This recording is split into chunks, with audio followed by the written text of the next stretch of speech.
Astagfirullah.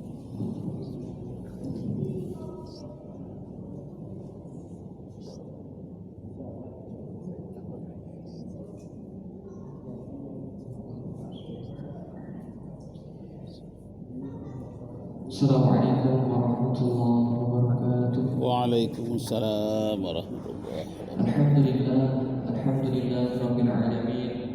Wa bihi nasta'in ala umuri dunya wa din. Wassalatu wassalamu ala asyrafil anbiya wa imamil mursalin sayyidina wa maulana Muhammadin wa ala alihi wa sahbihi wa barik wasallim ajma'in. Rabbi shrah li sadri wa yassir li amri wahlul 'uqdatam min lisani yafqahu qawli. Amma ba'd.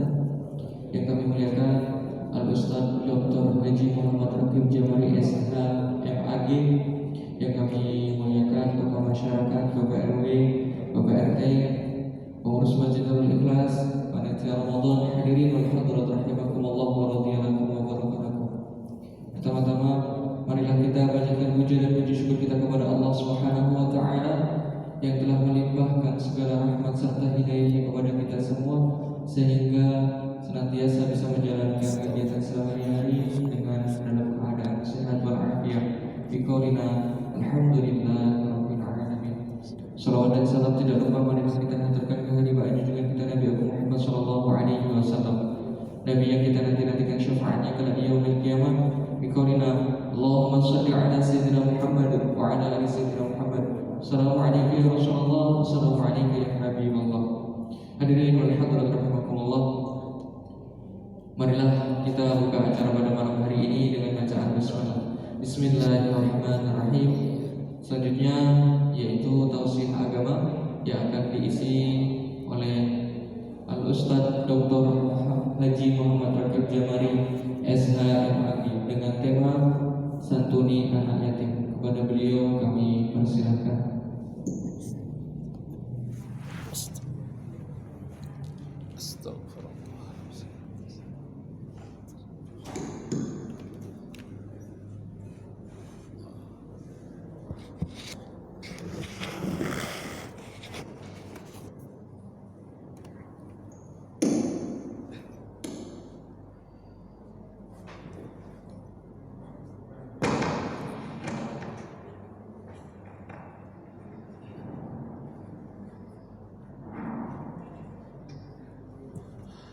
Assalamualaikum warahmatullahi wabarakatuh. Nashkurullah syukran katsiran bi qiraatil hamdalah ala hidayatihi wa taufiqihi alladhi nahnu na'isu biha wa nusalli wa nusallimu ala sayyidina Muhammadin ala juhdihi wa bazlihi li tablighi syara'illah hidayatan lana. Amma ba'du, askurukum syukran jazilan ala mas'idatikum bil huduri fi hadzal masjid Nurul Ikhlas. Sa'ufasiru alaikum khutbati ala lughatil Indonesia khususan. Ceramah kita pada malam hari ini tentang menyantuni anak yatim. Firman Allah di dalam Al-Quran, A'udzu billahi minasy syaithanir rajim. Bismillahirrahmanirrahim. Ara'aital ladzi yukadzibu bid-din, fadzalikal ladzi yad'ul yatim. Tahukah kamu siapa orang yang mendustakan agama? Yaitu orang-orang yang menyia-nyiakan anak yatim dan tidak mau memberi makan fakir miskin. Kejadian Bapak Ibu terhormat di Jawa Barat, seorang anak yatim jadi pemulung. Hidupnya tiada ayah, tiada ibu, tinggal di rumah bibinya, lalu dia jadi pemulung. Anaknya cari pemulung di rumah-rumah orang pesta, di mana banyak botol-botol kosong, gelas, Kadang-kadang rumah orang itu terkunci, terbuka sedikit pintunya dia masuk. Ketika dia sedang mencari-cari plastik itu, terkejut dia keluar orang yang punya rumah. Karena sudah diketuk pintunya berkali-kali nggak keluar. Tahu-tahu dia sedang mencari itu, terkejut orangnya keluar. Seorang ibu, orang kaya, pagarnya tinggi, rumahnya indah. Nampaklah seorang anak mengambil plastik kertas sebagai pemulung. Nah, yang ibu kaya ini melihat anak miskin mengambil plastik itu, bukannya marah, malah senang. Malah diambilnya dari dalam kulkasnya segelas susu yang sangat enak. Karena dia sering ke luar negeri, itu susu dia bawa dari Singapura. Dia berilah satu gelas besar kepada anak yatim yang jadi pemulung itu. Dengan malu-malu anak yatim tadi diminumnya, akan tetapi dia merasa malu karena tidak pernah merasakan susu yang seenak itu, karena hidupnya miskin. Tapi lama-lama karena enaknya habis juga. Malah ibu tadi bertanya, masih mau lagi nak? Tidak bu, cukup bu. Ambillah nak, katanya. Apa-apa yang bisa diambil dari bekas ada pesta di sini. Malah dikasihnya uang. Anak ini, dikasihnya uang sedikit. Pergilah. Kamu tinggal di mana? Di rumah bibiku. Sekolahnya apa? Sekolahku masih SD. Besok kalau bisa masuk SMP. Cuma hebatnya anak yatim ini, semenjak dari SD sampai dia mau masuk SMP itu dapat siswa terus. Pintar deh, hanya hidupnya miskin. Nah, jadi karena anak ini tadi pintar, ketika tes dia masuk fakultas kedokteran. Nah, berapa tahun sudah dia SMP, SMA, dari SMA itu dia ngambil ujian persamaan, lebih cepat dia daripada yang lain. 2 tahun di SMA selesai, cepat dia masuk fakultas kedokteran. Orangnya pintar. Nah, 10 tahun kemudian dia sudah menjadi dokter, bahkan kepala rumah sakit, salah satu rumah sakit di Jawa Barat. Nah, waktu itulah dia teringat, waktu dia jadi pemulung, anak yatim yang miskin susah, teringat siapakah, mana rumah yang tempat kemarin aku minum segelas susu yang sangat manis. Tak pernah aku rasakan. Sekarang sudah jadi dokter, juga tidak menemukan susu yang seperti itu. Padahal sudah lebih dari 10 tahun manisnya masih terasa di tenggorokannya. Karena berkesan, dicarinya lah rumah ibu itu dahulu yang baik kepadanya. Bukan saja memolehkan dia menjadi pemulung, malah dikasihnya duit, dikasih susu 1 gelas, bisa pula nambah. Dicarinya, ketemulah rumah yang berpagar tinggi, yang indah. Ketika dia lihat, ini rasanya rumahnya, tapi sayang rumahnya gak terawat lagi. Pagarnya kusam, rumahnya banyak tumbuh rumput, seakan-akan kurang dirawat. Lalu masuk dia ketuk pintu, keluarlah seorang ibu yang dulu yang mengasihi dia segelas susu.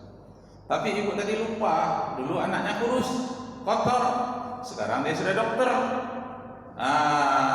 Jadi dia lihat ibu tadi pakaiannya pelusuh, dia tanya, Bu, ini rumah ibu? Iya. Ibu tinggal dengan siapa? Tinggal sendiri, suamiku sudah meninggal. Kenapa ibu kok badannya kurus begini? Katanya saya menderita penyakit kanker, entah paru-paru di mana, sehingga badanku jadi kurus begini. Kenapa tidak berobat, Bu? Aduh, sudah banyak uang habis untuk berobat. Sekarang sudah habis usahaku, sudah habis tabunganku untuk berobat. Aku tak bisa lagi berobat. Aku pasrah, apa saja lagi yang bisa aku lakukan. Nah, kalau begitu ibu pergi besok ke rumah sakit itu. Nah, pergi ke sana, nanti bisa dirawat. Ini nama saya, bawakan nama saya ke rumah sakit itu besok. Ibu datang, nanti akan saya periksa. Nah, datang ibu itu, dia bawa kartu nama dokter itu. Memang dia dokternya di situ. Dia periksa, lalu karena penyakitnya kuat, dikirimlah dari Jawa Barat ke Jakarta. Temannya juga di Jakarta, dirawat selama beberapa bulan di Jakarta. Waktu itu katanya ongkosnya lebih dari 400 juta. Nah, dirawat, dan dia kembali lagi ke Jawa Barat. Apa katanya? Ibu sudah dirawat? Sudah. Tapi kok menangis? Kan ibu sekarang sudah sehat. Tumornya sudah dibedah, sekarang dinyatakan steril, sehat. Kenapa menangis? Ya, bukan soal sehatnya itu. Yang saya tangiskan, saya berhutang. Berapa hutangnya? Hampir 400 juta. Wah, banyak sekali. Iya, bagaimanalah caranya aku tidak bisa membayar, katanya. Nah, kata dokter tadi, biar saya yang bayar. Yang hampir 400 juta itu. Mana tagihan hutang ibu? Ini biar saya yang bayar. Jadi kok dokter yang membayar, kata ibu ini. Iyalah, saya membayar karena saya berhutang kepada ibu. Mana ada orang yang berhutang kepada saya? Saya yang berhutang kepada orang. Saya berhutang dengan ibu 1 gelas susu lebih 10 tahun yang lalu. Sayalah yang jadi pemulung. Ingat ibu yang memberikan air susu yang sangat manis lebih 10 tahun yang lalu. Sayalah orangnya. Sekarang akan saya bayar segelas susu itu hampir atau 400 juta rupiah. Biar saya bayar. Saya punya tabungan, saya punya teman. Wah, menangislah ibu tadi, tidak menyangka rupanya hanya segelas susu dibayar dengan hampir 400 juta. Ibu tadi kembali dan dia sehat, dirawat dan selalu dia perhatikan. Nah, anak yatim, Bapak Ibu. Nah, di dunia saja kita berbuat baik terhadap anak yatim, orang miskin, orang terlantar, dapat balasan dari Allah Subhanahu wa Ta'ala. Apalagi besok di akhirat, di dunia saja sudah diperlihatkan oleh Allah Subhanahu wa Ta'ala balasannya. Dia sendiri tidak sanggup lagi berobat, hanya nyawa saja lagi yang di ujung napas, berserahkan nyawanya kepada Allah. Tetapi karena kebaikan yang pernah dia buat, Allah memperlihatkan balasannya di dunia ini juga. Ada 3 balasan yang kontan diperlihatkan oleh Allah di dunia ini juga. Pertama, membantu anak yatim. Yang kedua, orang durhaka kepada ibu bapak. Nah, itu langsung di dunia ini juga diperlihatkan oleh Allah. Kemudian yang ketiga, orang yang pemurah. Orang yang pemurah diperlihatkan oleh Allah di atas dunia juga sudah murah rezekinya. Nah, karena itu Bapak Ibu terhormat, kita hayati ayat Al-Qur'an Al-Karim. Ara'aital ladzi yukadzibu bid-din, fadzalikal ladzi yad'ul yatim wa la yahuddu 'ala ta'amil miskin. Bantulah anak yatim, perhatikan nasib fakir miskin. Nah, saya pribadi, Ibu terhormat, merasakan. Saya lahir tuh dekat Tanjung Batu Kundur, daerah kepulauan di seberangnya namanya Penyalai. Lahir di sana, terkurung di sana, banyak nyamuk. Lalu melihat orang sekolah, saya sebutkan, wahai ayah, aku ingin sekolah. Tapi tak mungkin adik-adik banyak kalau sekolah itu melewati menyeberang pulau lagi. Akhirnya saya dapat sekolah di Bangkinang, masuk di madrasah semi pesantren. Kalau pesantren langsung nggak bisa harus mandor. Saya setengah hari bekerja ke sawah di Bangkinang, separuh hari lagi barulah saya sekolah. Pernah ku coba berladang padi, 5 tahun mengorbankan diri sambil sekolah mencari rezeki ke Bangkinang pergi mengaji. Jadi sambil sekolah, sambil mencari rezeki. Pada malam harinya, saya lihat orang menjahit dari di rumah-rumah, menjahit pakaian. Ku coba pula belajar menjahit. Setiap malam mesin digigit, banyak halangan berderet-deret, di dalam hati pedih dan sakit. Jadi singgahlah saya di suatu rumah gubuk reok di situ. Paginya saya ke sawah demi untuk dapat sesuap nasi. Apa kata orang? Janganlah terlalu dipaksa si Rakib itu kerja, kan dia ingin sekolah. Iyalah, kalau dia besok jadi orang, kan bukan kita yang dapat nama, ayahnya yang dapat nama. Ngapain kasihan sama dia? Tambah pula dia itu gak ada ciri-ciri mau jadi orang. Kerjanya lapar, kemudian dia tak cerdas seperti anak-anak lain. Aku lihat pada dia ini tidak ada tanda-tanda akan jadi orang. Apa perlu bantu dia? Kasihan. Nah, jadi tidak adalah orang yang kasihan kepada saya. Sesuap nasi itu kadang-kadang tengah hari dah sampai di sawah baru diantar nasi. Kadang-kadang bukan nasi, hanya rebus ubi. Itulah untuk sampai sore, sampai malam. Nah, jadi teman, rupanya Allah memberikan pertolongan kepada saya. Sudah habisnya kerja sawah 5 tahun, 3 tahun terakhir menjelang tamat saya sudah bisa belajar menjahit di pasar. Nah, kemudian saya sekolah di UIN, IAIN waktu itu, tahun 80. Waktu kuliah itu selesai ya, tahun 84 saya sudah tamat sejarah muda.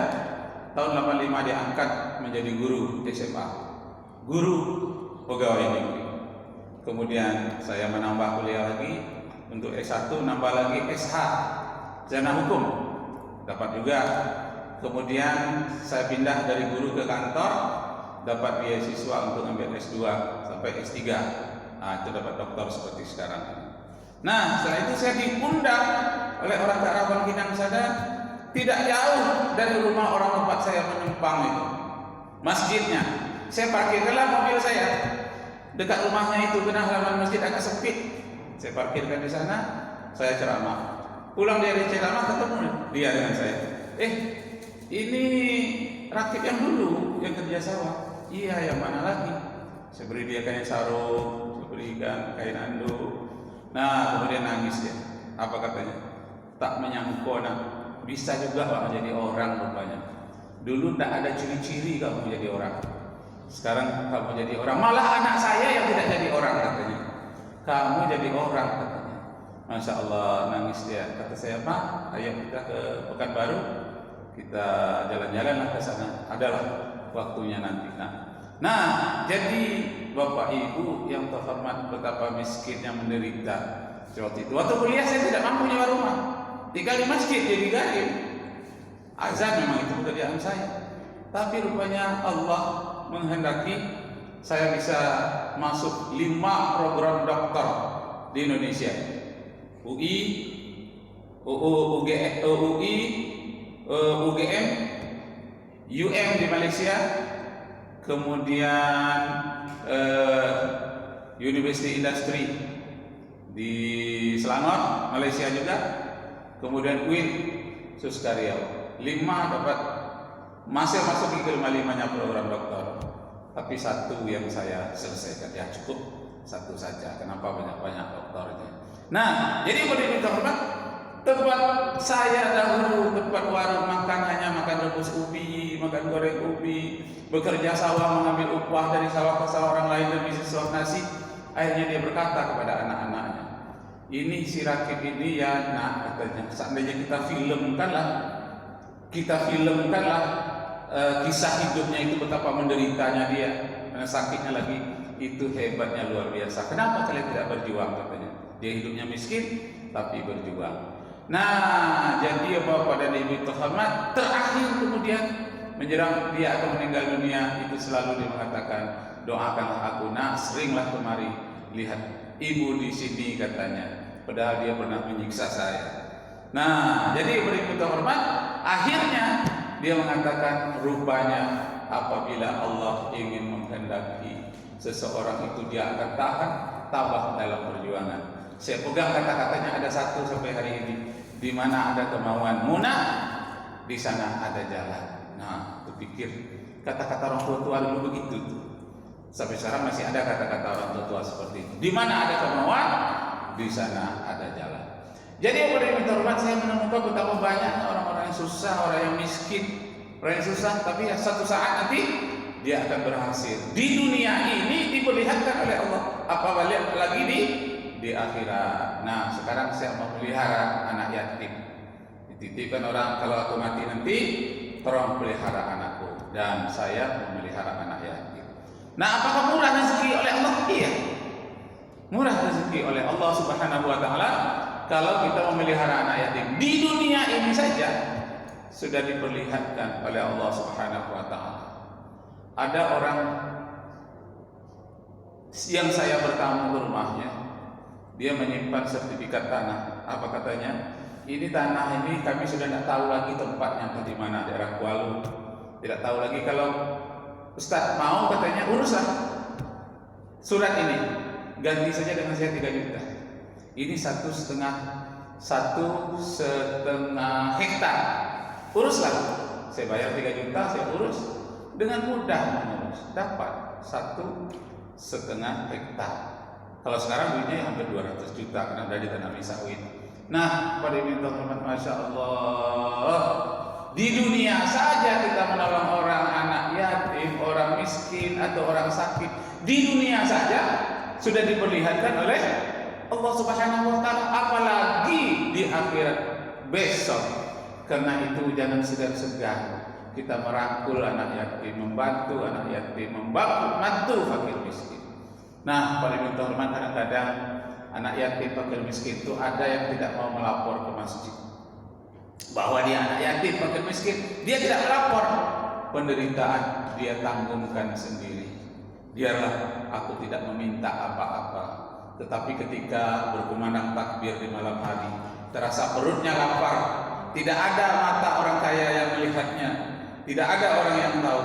Dia hanya menangis berendam air mata ketika orang sedang bergembira di Idul Fitri. Karena itu di tempat kita ini, perhatikan dengan baik. Jangan ada anak yatim yang terlupakan. Jangan ada orang miskin yang terlantar. Jangan tunggu dia melapor, karena tidak seluruh orang mau melapor tentang kemiskinannya. Lebih banyak menahan penderitaannya. Kalau itulah kita tidak perhatikan, kita lewatkan saja anak yatim fakir miskin karena dia tidak melapor. Apa yang terjadi? Kamu adalah pendusta agama. Siapakah dia orang yang mendustakan agama? Orang yang menyia-nyiakan anak yatim dan fakir miskin. Jadi Bapak dan Ibu yang terhormat, apalagi sekarang yang mau dibeli itu selalu mahal, kehidupan susah, nah tidak ada pula bantuan apa-apa. Betapa penderitaan yang mereka tanggungkan. Sudahlah, kehidupan yang susah, pencarian tetap yang tidak ada. Orang miskin, orang kaya tidak peduli pula dengan kehidupan mereka. Bahkan kadang-kadang di lingkungannya banyak pula orang kaya yang kikir. Saya merasakan waktu saya sekolah dulu, ada orang-orang kaya yang kikir. Nah, Al-Quran mengatakan, apakah orang yang kaya yang kikir itu dia akan bahagia? Nah, tidak. Ahasiban nasu ayyutraku ayyaqulu amanna. Apapun kita mungkin merasa telah beriman, merasa amal yang sedang banyak, padahal kita termasuk orang-orang yang mendustakan agama karena menyia-nyiakan anak yatim, tidak peduli terhadap fakir miskin. Nah, demikianlah Bapak dan Ibu terhormat, semoga tergugah kita semuanya menjadi orang-orang yang pemurah. Jangan menjadi orang yang bakhil, jangan menjadi orang yang kikir. Orang yang selalu membantu itu beruntung di dunia, beruntung juga di akhirat. Wabillahi taufiq wal hidayah. Wassalamualaikum warahmatullahi wabarakatuh.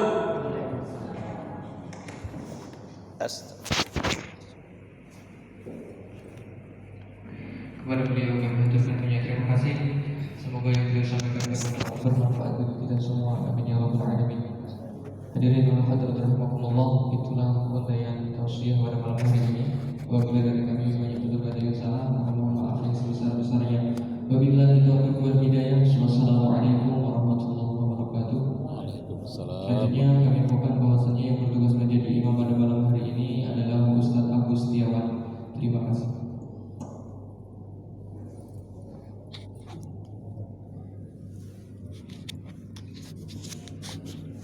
Aduh.